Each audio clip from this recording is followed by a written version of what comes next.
करते हैं अज्ञानता में, किसी का दोष नहीं है अज्ञानता में। तो हम लोग क्या करते हैं, उस मृत्यु शरीर को जो है उठाकर जो है हम लोग बगल में रख देते हैं जमीन पे। अक्सर ऐसा होता है, लेकिन हमारे बौद्ध रीति में ऐसा नहीं होता है। हम लोग एक तख्ता निकालते हैं, तख्ता निकालने के बाद जो है माता जी थे, पिताजी थे, उनका सम्मान पूर्वक एक तख्ते पे लाश रखा जाता है। दूसरी प्रक्रिया हम लोग उसके बाद तुरंत करते हैं, गौरी सुलगाते हैं। हमारे बौद्ध रीति रिवाज में जब तक आपको लाश रखना है, अगरबत्ती मंगवा लीजिए, अगरबत्ती आप सुलगाते हैं, ठीक है।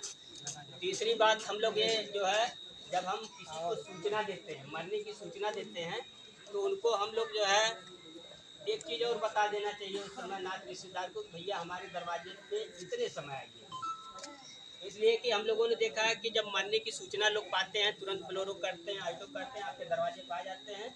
आने के बाद पता लगता है कि इनके माता जी के बेटा हैं, बहू है, दिल्ली से आ रही है, लखनऊ से आ रही हैं। तो उस समय क्या होता है कि कुछ लोग भाई चले जाते हैं, कुछ लोग बच जाते हैं। जबकि नियम ये कहता है कि माता जी का जब विदाई होने लगे, तो जितने भी गांव पूर के लोग हैं, नात रिश्तेदार हैं, उस विदाई में सम्मिलित होना जरूरी है। इसलिए एक अंतिम विदाई है ना, इसके बाद माता जी आने वाली नहीं है आप लोगों की। तो ये हमको ध्यान देना चाहिए कि नात रिश्तेदार को समय पे जो है निश्चित समय पे बुलाइए, तो उनका भी समय बच जाए, आपका भी काम हो जाए। तो इतना काम होने के बाद जब सभी लोग जो है इकट्ठा हो जाएं, तो उस मृत्यु शरीर को हम नहवाते हैं। तो कभी कभी हम लोगों ने देखा है कि अज्ञानता में अब तो परिवर्तन हो गया है। अज्ञानता में क्या होता है, हम लोग जो है मृत्यु शरीर जो होती है, मर जाने के बाद लज्जाजन तन को खोल, जैसे कपड़ा सारा निकाल के जो है नहवाते। तो हमारे बौद्ध रीति रिवाज में ऐसा नहीं है। इसलिए कि जब आदमी होश संभालता है, आदमी हो या औरत, लज्जाजन तन को जो है कितना छिपाता है। और मरने के बाद भी हमारा जो है कोई अधिकार नहीं, तो लज्जाजन तन को हम लोग देखते हैं। लज्जाजन तन को देखना उचित बात है नहीं है ना, लेकिन मरने के बाद भी ऐसा किया जाता है लगभग।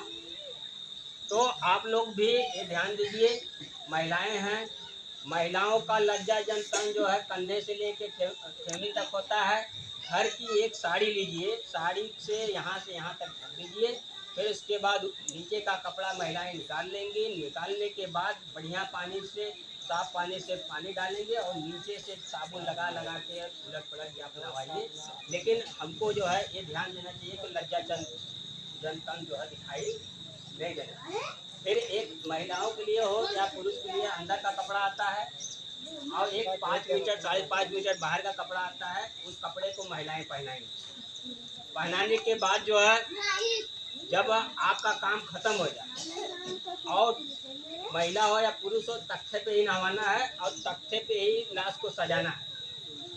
और बौद्ध रीति में एक चीज़ और है कि मरने के बाद जो है बौद्ध रीति में कफन नहीं दिया जाता है ना। कफन की जगह क्या किया जाता है, कफन की जगह जो है उस मृत्यु परिवार में सहयोग किया जाता है।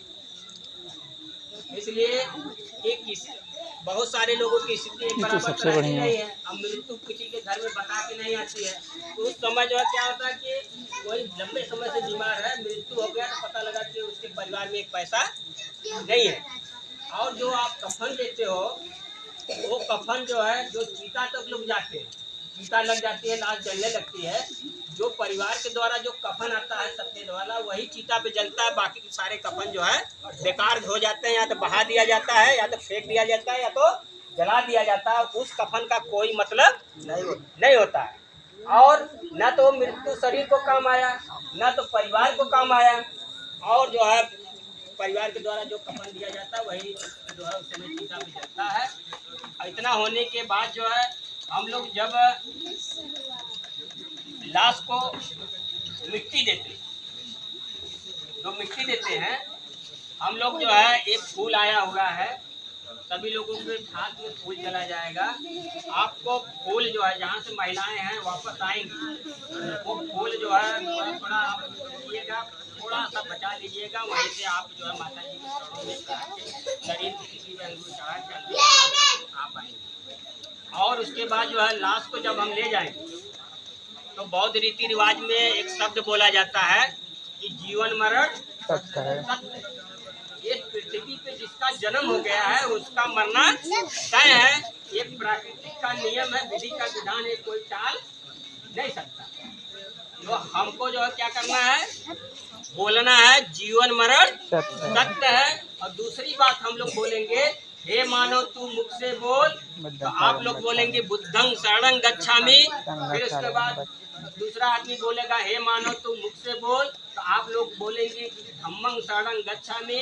फिर तीसरी बात जो है बोलेगा कि हे मानव तू मुख से बोल, तो आप लोग बोलेंगे संघं शरणं गच्छामि। बोलते हुए लास्ट को हम जो है यहाँ से अंतिम विदाई करेंगे। और उसके बाद जो है